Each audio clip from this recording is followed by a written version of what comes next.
जय हिंद दोस्तों, सैनिकों ने किया महासम्मेलन और उन्होंने अपने आप को जगाया, सबके लिए चेतावनी दी।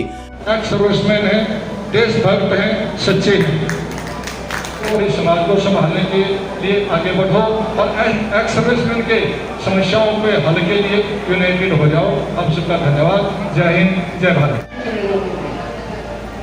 सबसे पहले डायरेक्ट आया था इसका 545 सीटी इन्होंने पेशेंट का भी मामला लगाया फौजी भाइयों के लिए नजर में संगठन क्यों बनाया, क्योंकि जेसीओ एजेंसी अदर्स रैंक। वहाँ ब्रिगेडियर साहब भी थे, उन्होंने कहा है कि क्यों नहीं सैनिकों को रोजगार मिल रहा। अब कैंटीन फैसिलिटीज भी बंद होगी, ईसीएचएस भी हो सकता है बंद हो। तमाम तरीके के बदलाव सरकार सोच रही है। ये सोच रही है कि ये पेंशन आने के बाद इन्हें पेंशन तो मिल रही है और लोग तो यहाँ बेरोजगार होके घूम रहे हैं और पेंशन के साथ साथ आप सीएचडी में आप सामान फ्री छूट मिल रही है, आपको दवाई के लिए मिल रहा है, आपको सब चीजें फैसिलिटीज मिल रही है, फिर नौकरी क्यों?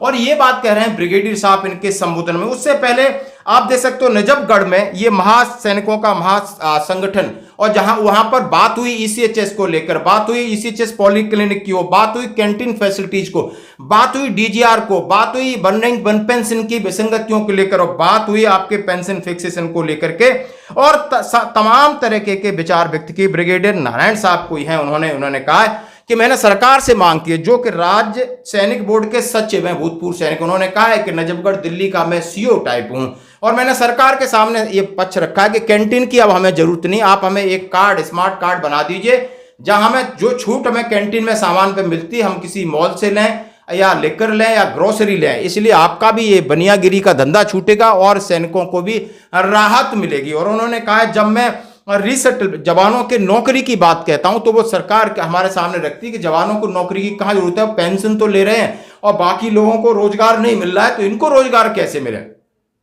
इन्हें तो चिकित्सा सुविधा मिल रही है और सीएचडी से मिल रहा है, सारी तो सुविधाएं बच्चों के लिए इतना सब्सिडी मिलती है, फीस मिलती है, फिर इन्हें नौकरी की क्या जरूरत है? तो ये है सरकार का पक्ष उन्होंने सुनाया। और तभी जाके एक हमारे सैनिक संगठन के एक वयोवृद्ध सैनिक ने कहा है कि दोस्तों आज इस देश में हो गया है कि 80% बेईमान लोग हैं जो देश की सत्ता पर काबिज है और सत्ता चला रहे हैं और हम एक्सर्विसमैन हैं 70 से 80% ईमानदार है, हर क्षेत्र में ईमानदार है, देश के लिए सर्वस्व समाज के लिए सब कुछ करने के लिए।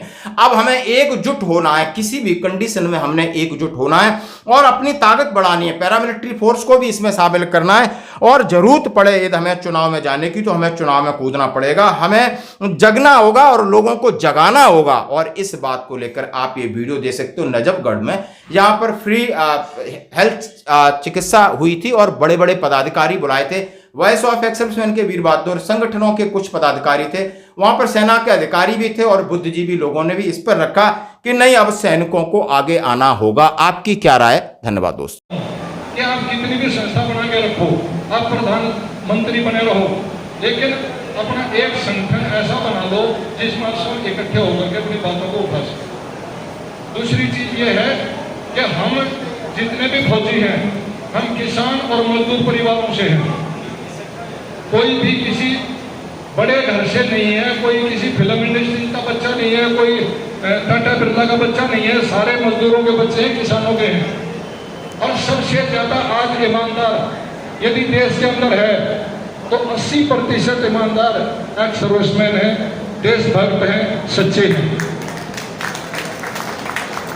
और हमारी जो व्यवस्था है इस देश की वो कम से कम 80% बेईमानों के हाथ में चली गई है।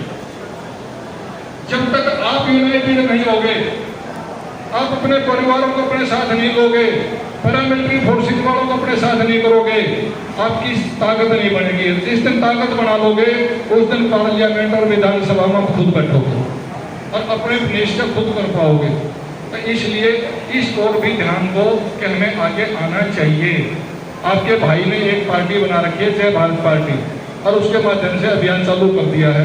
आप सबसे रिक्वेस्ट करता हूं कि आप भी आगे आओ और इस देश को और इस समाज को संभालने के लिए आगे बढ़ो और एक्स सर्विसमैन के समस्याओं के हल के लिए यूनाइटेड हो जाओ। आप सबका धन्यवाद। जय हिंद, जय भारत। जो हमें ज्ञान है, हम इस पर पृथ्वी पे किस लिए आए हैं? हमें मुख्य उद्देश्य यहाँ आने का क्या है? चार चीजें प्राप्त करने के लिए हम आते हैं: धर्म, अर्थ, काम, मोक्ष। पहली तीन चीजें तो प्राप्त हो जाती हैं। शरीर का कार्य है, खाना पीना, ये धर्म है। सर्विस करते हैं, पैसा मिल जाता है, काम हम करते ही हैं, लेकिन मोक्ष की प्राप्ति नहीं करते। मोक्ष किस लिए कैसे प्राप्त होगा? जब आप पुरुषार्थ करते हैं। आपने बहुत बड़ी सेवा करी है देश की, हमारे सारे सैनिक भाइयों ने, और बहुत से यहाँ पे ऐसे हैं जिन्होंने पेशेंट का भी वार्ड लड़ा, 71 का भी लड़ा, कारगिल का भी लड़ा। मैं उनको बधाई देना चाहता हूँ। कोई पेशेंट का वार्ड हीरो है यहाँ पे? पेशेंट का बताओ बहनों, ये संगठन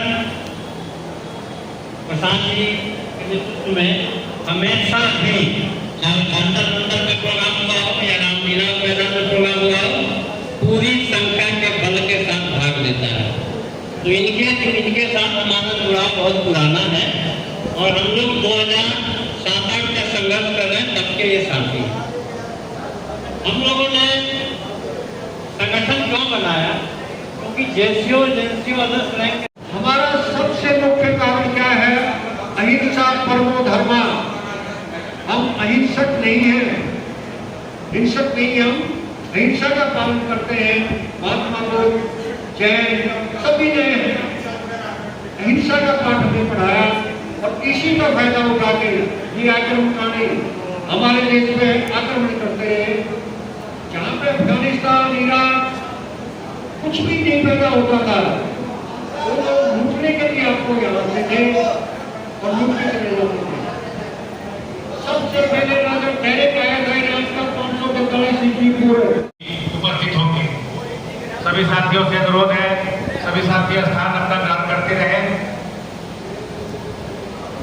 आप सभी साथियों के लिए पानी की व्यवस्था और जलपान की भी व्यवस्था है। बाहर जो है दोस्तों, आप देख सकते हैं आज मेजर में सभी एक्स सर्विसमैन के मुद्दों को सुनने के लिए कैंप लगाया जा रहा है।